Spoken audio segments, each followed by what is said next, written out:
Bismillahirrahmanirrahim. Assalamualaikum warahmatullahi wabarakatuh. Hai, saya Dr. Anggra dari kelas 12 IPA 2. Baiklah, pada video kali ini saya akan menjelaskan sedikit tentang evolusi. Adapun materi evolusi yang akan saya bawakan ini terbagi menjadi 5 macam. Yang pertama itu ada pengertian evolusi, yang kedua ada teori evolusi menurut Charles Darwin, Lamarck, dan August Weismann. Yang ketiga ada petunjuk evolusi, yang keempat ada hukum Hardy-Weinberg, dan terakhir ada evolusi di zaman sekarang. Pengertian evolusi. Evolusi merupakan perubahan struktur tubuh makhluk hidup yang berlangsung secara perlahan-lahan dalam waktu yang sangat lama. Evolusi sendiri berasal dari bahasa Latin yakni evolvo yang berarti membentang. Sedangkan dalam kajian biologi, evolusi berarti perubahan pada sifat-sifat terwariskan suatu populasi organisme dari satu generasi ke generasi berikutnya. Perubahan-perubahan ini disebabkan oleh kombinasi 3 proses utama yaitu variasi, reproduksi, dan seleksi. Teori evolusi menurut Charles Darwin, Jean-Baptiste Lamarck, dan August Weismann. Teori evolusi menurut Charles Darwin tahun 1859. Teori Darwin ini dirangkum di dalam bukunya On the Origin of Species pada tahun 1859. Teori ini berpendapat bahwa organisme berevolusi dari generasi ke generasi melalui pewarisan ciri fisik atau perilaku. Teori seleksi alam Darwin ini menjelaskan bahwa makhluk hidup memiliki kemampuan menghasilkan banyak keturunan. Sumber daya alam yang terbatas memunculkan adanya kompetisi pada makhluk hidup. Contoh dari teori Darwin ini ialah ketika pada awalnya jerapah terlahir dengan beragam, ada yang memiliki leher panjang namun ada juga yang memiliki leher pendek. Jerapah memakan daun di puncak pohon dan hanya dapat dicapai dengan leher yang panjang. Hal ini tentunya membuat jerapah leher pendek kesulitan mencari makan dan akhirnya tidak dapat bertahan hidup. Teori evolusi menurut Jean-Baptiste Lamarck tahun 1800. Sebagai seorang naturalis asal Prancis, Lamarck menjelaskan bahwa bentuk kehidupan yang sekarang didasarkan pada penggunaan dan tidak menggunakan organ. Contoh dari teori Lamarck ini ialah leher jerapah yang menjadi lebih panjang dengan meregangkannya untuk mencapai pohon yang lebih tinggi.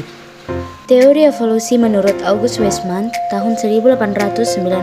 August Weismann berpendapat bahwa perubahan sel-sel tubuh akibat pengaruh lingkungan tidak diwariskan pada keturunannya.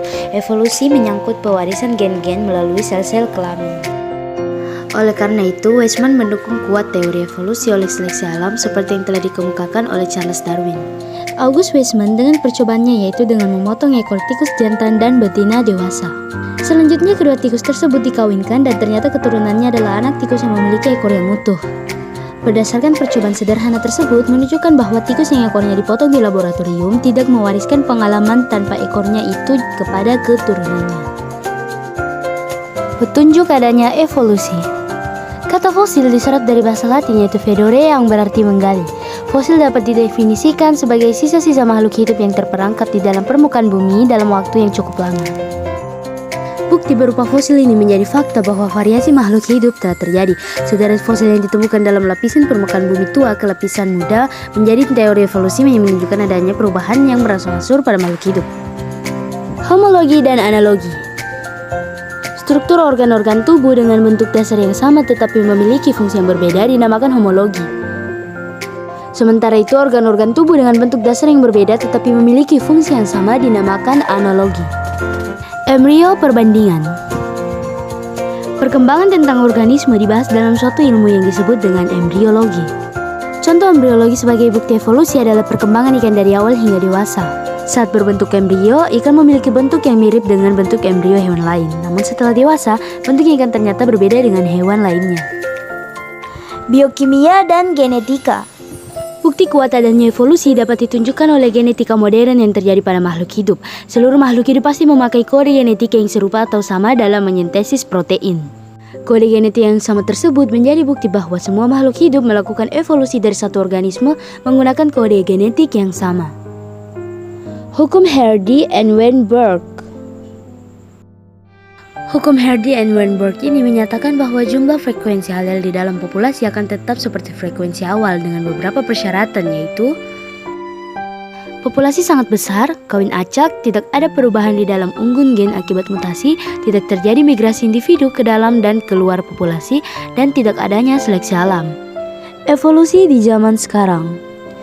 Evolusi dapat terjadi dalam mekanisme yang berbeda-beda seperti halnya seleksi alam dan hanyutan genetik. Karena lingkungan di sekitar kita terus berubah, seleksi alam selalu terjadi dan walaupun kita telah menyesuaikan dengan lingkungan kita, proses evolusi pada manusia terus berjalan. Baiklah, mungkin itu saja yang bisa saya jelaskan. Lebih dan kurangnya mohon dimaafkan. Wabillahi taufiq wal hidayah. Wassalamualaikum warahmatullahi wabarakatuh.